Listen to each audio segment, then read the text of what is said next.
Good morning students, good morning BCom second year. आप सभी को पता है कि मैंने आपको कंपनी लॉ करवाना शुरू किया है। कंपनी लॉ के 2-3 लेक्चर्स मैंने आपको फर्स्ट चैप्टर के दिए हैं आज, और बताया कि कंपनी क्या होती है। Company is an artificial person created by law having separate legal entity and perpetual succession with a common seal and capital divided into fixed denominations। तो ये इसके सारे फीचर्स हैं। आज जो मैं आपको करवाऊंगी वो है types of companies. Types of companies जो है वो बहुत सारी हैं। आवश्यकता के साथ साथ जो है वो कंपनीज बनाई गई और टाइम के साथ जो है उनकी फॉर्मेशन भी अलग अलग होती चली गई। तो इससे बहुत सारी टाइप्स जो है वो निकलती हैं। तो हम पहले क्लासिफिकेशन देख लेते हैं कि classification of joint stock companies on the basis of incorporation. Incorporation means समावेलन के आधार पर। चार्टर्ड कंपनीज ये आजकल नहीं पाई जाती हैं, ब्रिटिश गवर्नमेंट के टाइम में होती थी। तो आगे मैं डिटेल इसकी बताऊंगी। दूसरी है स्टैट्यूटरी कंपनी, जो किसी विधान या कानून के अंतर्गत पार्लियामेंट में बिल पास करके जो है वो बनाई जाती हैं, वो स्टैट्यूटरी कंपनीज हैं। तीसरी है registered companies, registered under company act formed in India, और उसके अंतर्गत अगर रजिस्टर की जाती हैं और फ्रेम की जाती हैं तो उसको हम जो है वो रजिस्टर्ड कंपनियां जो है वो कहते हैं। दूसरी हमारी जो क्लासिफिकेशन है वो है on the basis of liability. Limited liability companies and unlimited liability companies. Limited liability मैंने पहले भी बताया था कि कंपनीज में लायबिलिटी जो है वो लिमिटेड होती है और किन्हीं विशेष परिस्थितियों में अनलिमिटेड उसको कर दिया जाता है। लेकिन अनलिमिटेड लायबिलिटी वाली कंपनीज कभी कभी जो है वो फॉर्म की जाती हैं, लेकिन इंडिया में ये नाम मात्र है, नहीं है, एक तरह से हम कह सकते हैं। तीसरी आपकी है on the transferability of shares. Private companies हैं, पब्लिक कंपनीज हैं। प्राइवेट कंपनीज आप सबको पता है कि वो होती हैं जिनमें मिनिमम 2 मेंबर्स और मैक्सिमम जो है वो 50 होते हैं, और पब्लिक कंपनी में मिनिमम 7 और जो मैक्सिमम मेंबर्स हैं उनके ऊपर कोई लिमिट नहीं होती। फिर उसके बाद on the basis of ownership. On the basis of ownership में जो है आपकी गवर्नमेंट कंपनीज हैं, होल्डिंग कंपनीज हैं, और होल्डिंग कंपनीज की सब्सिडरी कंपनीज जो है वो होती हैं। On the basis of nationality, Indian companies, foreign companies. Other companies, multinational companies, आजकल आपने बहुत सुना होगा MNCs, मल्टी नेशनल कंपनीज, यानी जिसमें एक से ज्यादा देश जो है वो इन्वॉल्व होते हैं। डिफंक्ट कंपनीज, निष्क्रिय, बताऊंगी बाद में। अनरजिस्टर्ड कंपनी और इलीगल कंपनी, जो इलीगल तरीके से बनाई गई हैं, इनको हम इलीगल एसोसिएशंस जो है वो कहते हैं। इन्वेस्टमेंट कंपनीज, जो इन्वेस्टमेंट करने के पर्पज से जो है वो बनाई जाती हैं। फाइनेंस कंपनीज, फेरा, फॉरेन एक्सचेंज रेगुलेशन एक्ट, एक है फॉरेन एक्सचेंज रेगुलेशन एक्ट, उसके तहत जो कंपनियां बनाई जाती हैं। और companies for charitable purposes, charitable purposes के लिए जो कंपनीज जो है वो बनाई जाती हैं। चार्टर्ड कंपनीज जो हैं, अब सबसे पहले हम देखते हैं क्लासिफिकेशन के आधार पर on the basis of incorporation, इसकी डिटेल जो है हम देखेंगे। तो चार्टर्ड कंपनीज, जो चार्टर्ड कंपनीज हैं, ये कंपनीज का सबसे ओल्डेस्ट फॉर्म है, और ये कुछ विशेष अधिकारों के लिए इनकी स्थापना जो है वो की जाती थी। पुराने टाइम में जब हमने अपनी आर्म्ड फोर्सेस की पावर को बढ़ाना होता था या किसी क्षेत्र के ऊपर जो है शासन करना होता था, एडमिनिस्ट्रेट करना होता था उस पूरे एरिया को, तो उसके लिए इस तरह की कंपनीज जो है वो बनाई जाती थी। ये राजा रानी की आज्ञा से जो है वो एस्टेब्लिश की जाती थी। ज्यादातर ये जो है ब्रिटिश गवर्नमेंट के द्वारा जो है वो बनाई जाती थी। जब राजा रानी के विशेष चार्टर पास करने पर जो है ये कंपनियां बनाई जाती थी, इसलिए इन्हें चार्टर्ड कंपनियां जो है वो कहा जाता था। तो इंडिया में जो है 1600 में ईस्ट इंडिया कंपनी जो है वो बनाई गई, और बैंक ऑफ इंग्लैंड 1694 में शाही आज्ञा पत्र द्वारा जो है वो बनाया गया। ये इसके सबसे बड़े एग्जाम्पल्स हैं। छोटी छोटी कंपनियां उस टाइम हुआ करती थी, और इसमें जो है अधिकार बहुत वाइड होते थे। कंपनीज जो है लोन की रीपेमेंट के लिए भी रिस्पॉन्सिबल नहीं होती थी। लेकिन फॉरेन कुछ कंट्रीज में अभी भी इस तरह की कंपनियां बनाई जाती हैं, लेकिन इंडिया में इस तरह की कंपनीज का कोई प्रचलन नहीं है। अब नहीं होती हैं, लेकिन तुम्हारी नॉलेज के लिए जो है वो तुम्हें पता होना चाहिए। तो ये है चार्टर्ड कंपनीज। उसके बाद है स्टैट्यूटरी कंपनीज।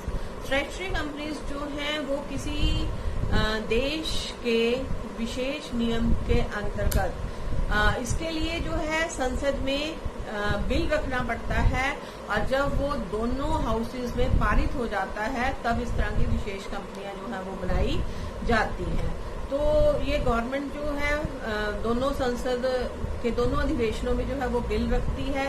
लोकसभा में, राज्यसभा में अगर बिल पारित हो जाता है तो वो बनाई जाती है। जैसे इंडिया में बैंकिंग कंपनीज हैं, इंश्योरेंस कंपनीज हैं, रेलवे है, इलेक्ट्रिसिटी बोर्ड्स हैं, लेकिन अब जो है धीरे धीरे इनका प्राइवेटाइजेशन हो रहा है तो इनका मीनिंग चेंज हो जाएगा। लेकिन जो कंपनीज जो हैं पार्लियामेंट हाउस के दोनों हाउसेज में रखकर बिल पारित कर जो है वो जब फ्रेम की जाती हैं स्पेशल पर्पस के लिए, इंफ्रास्ट्रक्चर के लिए या आधारभूत जरूरतों को पूरा करने के लिए देश की, तो उसको हम क्या कहते हैं, स्टैट्यूटरी कॉर्पोरेशन जो है वो कहते हैं, स्टैट्यूटरी कंपनीज जो है वो कहते हैं।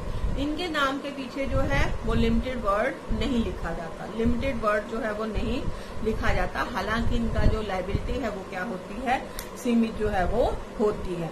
ये कंपनीज मैंने पहले भी बताया कि नेशन के हित में बनाई जाती हैं, और प्राइवेट सेक्टर में जहां पर लगता है कि अगर प्राइवेट सेक्टर के हाथ में दे दिया गया तो उससे आम लोगों का क्या हो सकता है, नुकसान जो है वो हो सकता है, तो इनकी स्थापना जो है वो की जाती है।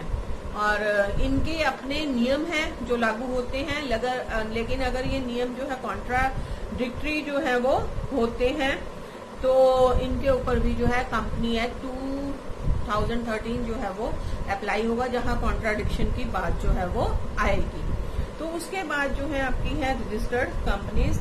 रजिस्टर्ड कंपनीज जो है वो इंडिया में सबसे ज्यादा प्रचलन में है, और इनका रजिस्ट्रेशन जो है कंपनी एक्ट पहले 1956 हुआ करता था, उसके अंतर्गत हुआ है, लेकिन अब जो है कंपनीज के ऊपर कंपनी एक्ट 2013 जो है वो अप्लाई होता है। उनके अनुसार अगर इनका रजिस्ट्रेशन जो है वो होता है फॉर्म्ड अंडर दिस एक्ट और एनी प्रीवियस लॉ और altered from time to time, यही डेफिनेशन जो है इसके ऊपर अप्लाई होती है। और इन कंपनीज का अपना एक चार्टर होता है जिसे हम मेमोरेंडम ऑफ एसोसिएशन या आर्टिकल ऑफ एसोसिएशन कहते हैं। मेमोरेंडम ऑफ एसोसिएशन या आर्टिकल ऑफ एसोसिएशन जो है वो कंपनी के दो बहुत ही इंपॉर्टेंट डॉक्यूमेंट है, पूरा चैप्टर है उसके ऊपर, मैं आपको आगे जो है वो करवाऊंगी। ये प्राइवेट भी हो सकती हैं और पब्लिक भी जो है वो हो सकती है। उसके बाद है classification on the basis of liability. Limited liability companies, limited liability companies जो हैं वो बहुत बहुत इम्पोर्टेंट हैं।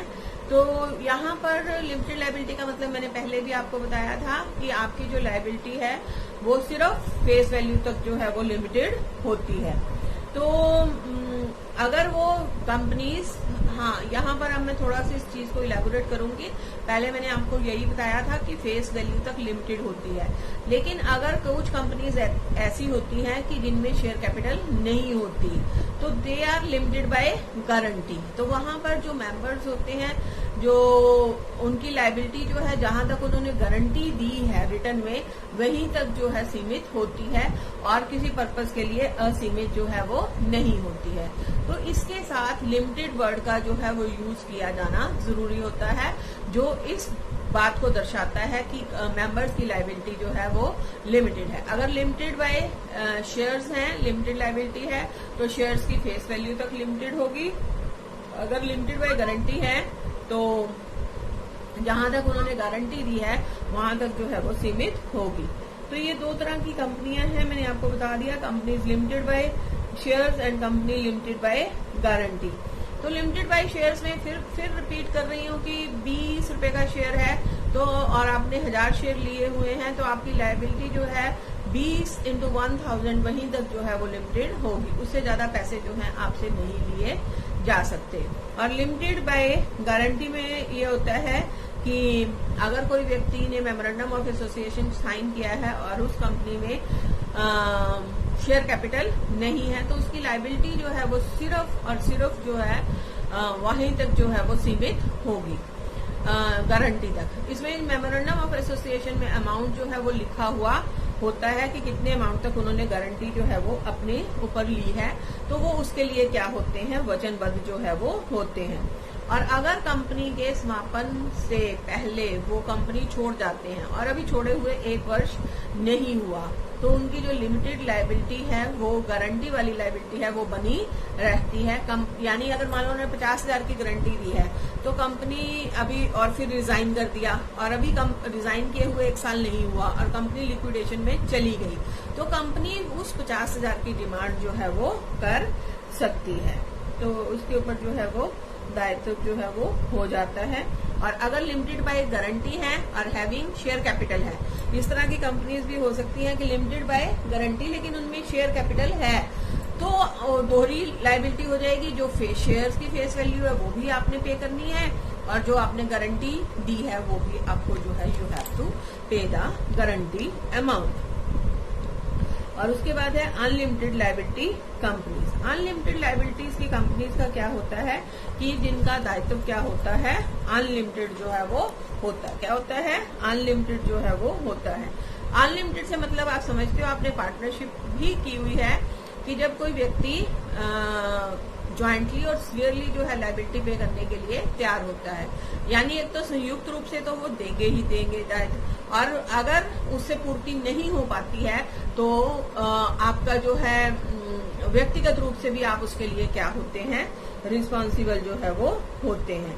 और इसमें जो है आपका शेयर जो भी आपने डिसाइड किया होगा उसके अनुसार हो सकता है, लिमिटेड, अनलिमिटेड, ज्वाइंट, जो भी है, जो भी परिस्थिति होगी उसके अनुसार जो है वो होगा। और इसमें भी सेम है कि अगर आपने कंपनी से रिजाइन कर दिया है और आपकी लायबिलिटी जो है अनलिमिटेड है और रिजाइन किए कंपनी समापन में चली जाती है और रिजाइन किए हुए भी 1 साल नहीं हुआ है, तो भी आपकी लायबिलिटी जो है वो बनी रहेगी। और अगर 1 साल कंप्लीट हो चुका है, फिर आप अपने दायित्व से क्या हो जाते हैं, रेजिग्नेशन के बाद की बात कर रही हूँ मैं, रेजिग्नेशन के बाद की बात कर रही हूँ कि अगर रिजाइन कर चुके हैं और 1 साल हो चुका है तो आपका दायित्व जो है वो कोई भी कंपनी की तरफ नहीं होगा। लेकिन प्रैक्टिकली जो है अनलिमिटेड लायबिलिटी वाली कंपनीज जो है वो नहीं पाई जाती। ये जो अगर हम कहें कि अनलिमिटेड लायबिलिटी वाली कंपनीज जो हैं वो पार्टनरशिप एक्ट का ही जो है वो विस्तृत रूप है, तो इसमें जो है इनके लिए रजिस्ट्रेशन करवाना जो है कंपनी एक्ट के अंतर्गत जरूरी होता है। यही फर्क है, पार्टनरशिप के अंतर्गत नहीं होगा, कंपनीज के अंतर्गत जो है वो होगा। और अगर इसके लिए स्पेशल रेजोल्यूशन पास करना पड़ता है और रजिस्ट्रार को जो है इसके लिए इन्फॉर्म जो है वो करना पड़ता है। तो ये सारी चीजें हैं, वैसे इस तरह की कंपनीज जो है वो नहीं पाई जाती हैं। तो आप देखो, उसके बाद है classification on the basis of transferability of shares. Transferability of shares के आधार पर जो है वो कंपनीज की टाइप्स। प्राइवेट कंपनी जो है उसका मतलब है कि जो व्यक्ति शेयर के ट्रांसफर पर क्या लगाती है, प्रतिबंध, यानी जो शेयर होल्डर्स हैं वो बिना कंपनी की इच्छा के या जो रिस्ट्रिक्शंस लगाई गई हैं उनके अंतर्गत रहकर ही शेयर्स का ट्रांसफर जो है वो कर सकते हैं, फ्रीली जो है वो नहीं कर सकते। और इसमें जो सदस्यों का नंबर है वो 2 जो है वो होता है मिनिमम नंबर, और मैक्सिमम नंबर जो है वो क्या हो सकता है, 200 तक जो है वो हो सकता है। और ऐसी कंपनीज के लिए अपने नाम के पीछे प्राइवेट लिमिटेड वर्ड का जो है वो प्रयोग करना चाहता है। तो 200 तक मेंबर्स जो है इनके लिमिटेड होते हैं। इसमें वो मेंबर्स इंक्लूडेड नहीं होते जो कंपनी के एम्प्लॉइज होते हैं, कंपनी के मेंबर्स होते हैं, या ऐसे व्यक्ति जो कभी कर्मचारी थे और अब सेवानिवृत्त हो गए हैं, या नौकरी छोड़ने के बाद भी सदस्य जो है वो बने हुए हैं। तो ये सारी चीजें हैं। और इसमें जो है कंपनी प्रतिभूतियों को खरीदने के लिए आम जनता को आमंत्रित नहीं करती है शेयर्स परचेज करने के लिए। कुछ लिमिटेड लोगों को ही जो है वो आमंत्रित करती है। दूसरी है आपकी पब्लिक कंपनीज। पब्लिक कंपनीज वो कंपनीज हैं जो कंपनी एक्ट 2013 के अनुसार जो कि प्राइवेट कंपनीज जो है वो नहीं है और जिनकी पेड अप कैपिटल जो है वो होती है और उनकी कोई सहायक कंपनी, सब्सिडरी कंपनी भी जो है वो प्राइवेट कंपनी नहीं है। तो इसमें कम से कम 7 मेंबर्स होते हैं और अधिकतम मेंबर्स के नंबर के ऊपर कोई भी लिमिटेशन जो है वो नहीं है, कितने भी मेंबर्स हो सकते हैं। और एक पब्लिक कंपनी जो है अपने आप को stock exchange board of India में NSE या BSE सेंसेक्स पर क्या करवा सकती है, एनलिस्ट जो है वो करवा सकती है। और इसके शेयर्स जो हैं आम पब्लिक के पास खरीदने के लिए क्या होते हैं, अवेलेबल जो है वो होते हैं।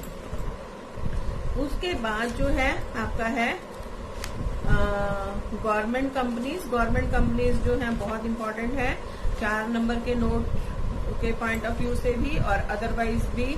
तो गवर्नमेंट कंपनीज जो हैं 2013 के अनुसार जो है वो ऐसी कंपनीज होती हैं जिनकी पेड अप कैपिटल, ध्यान से सुनना, पेड अप कैपिटल आप सबको मतलब क्लियर होना चाहिए। पेड अप कैपिटल का 51% गवर्नमेंट के पास है।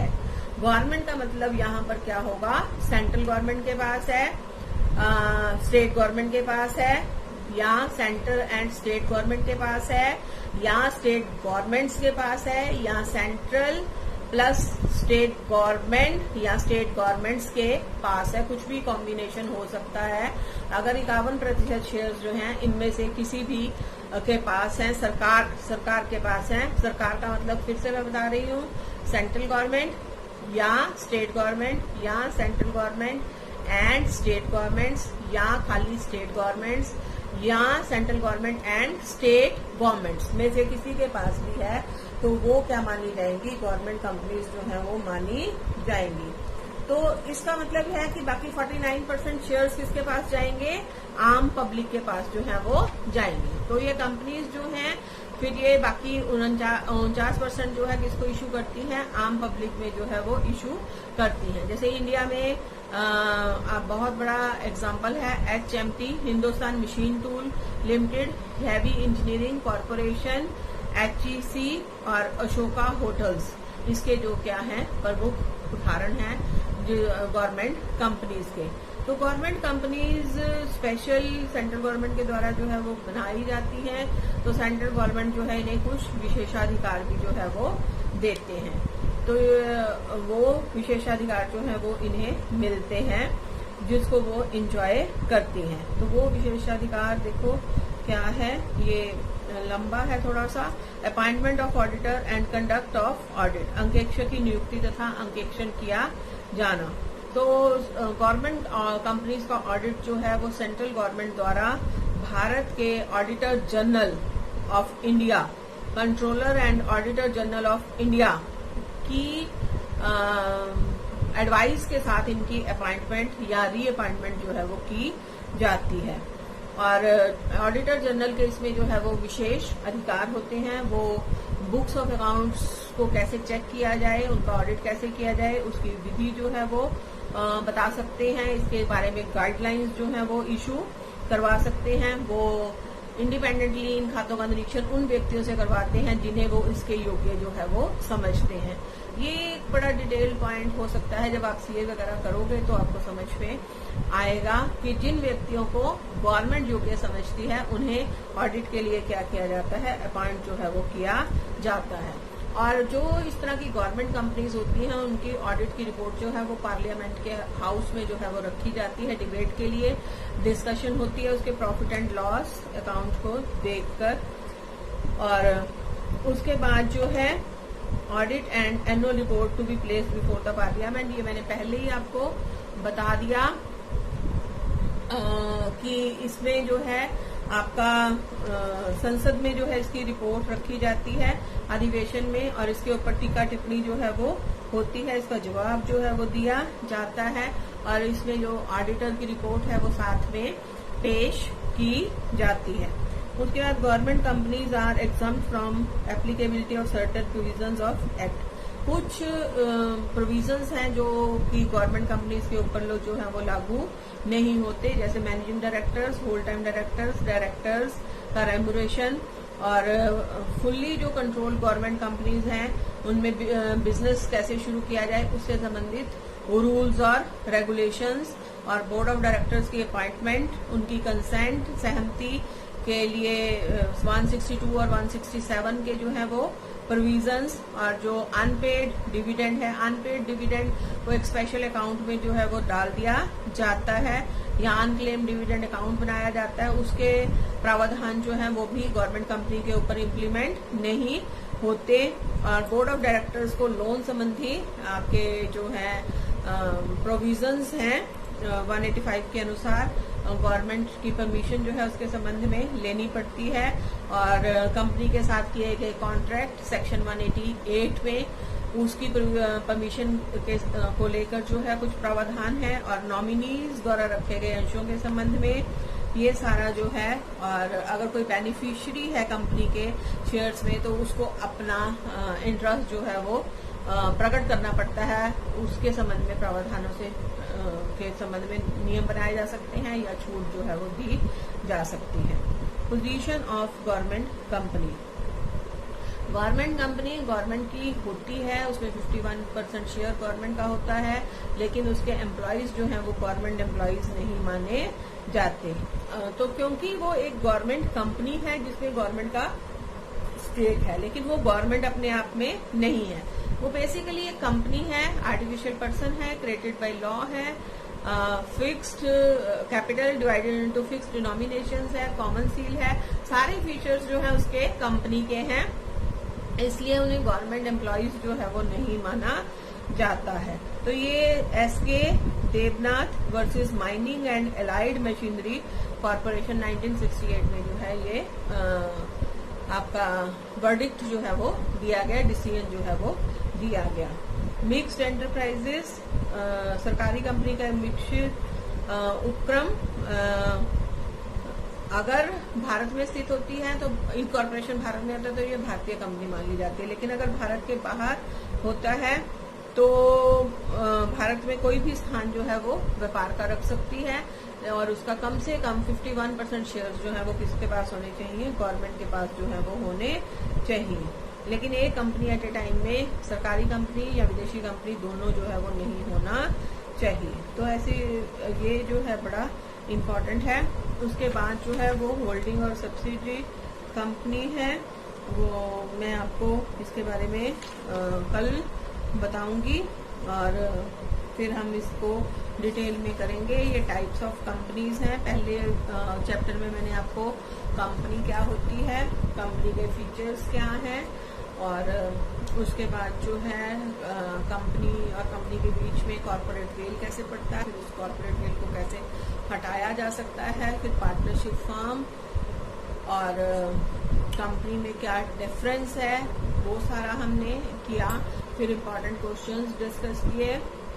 तो अभी मैं थोड़ा सा आपको धीरे करवा रही हूँ, तो इतना जो है आपके लिए सफिशिएंट है आज के लिए। थोड़ा सा आप रेस्ट करिए, फिर मैं जो है हमने सिलेबस भी कवर करना है, फिर मैं थोड़ा सा आपको उसके साथ करवाऊंगी। Thank you students, thank you very much.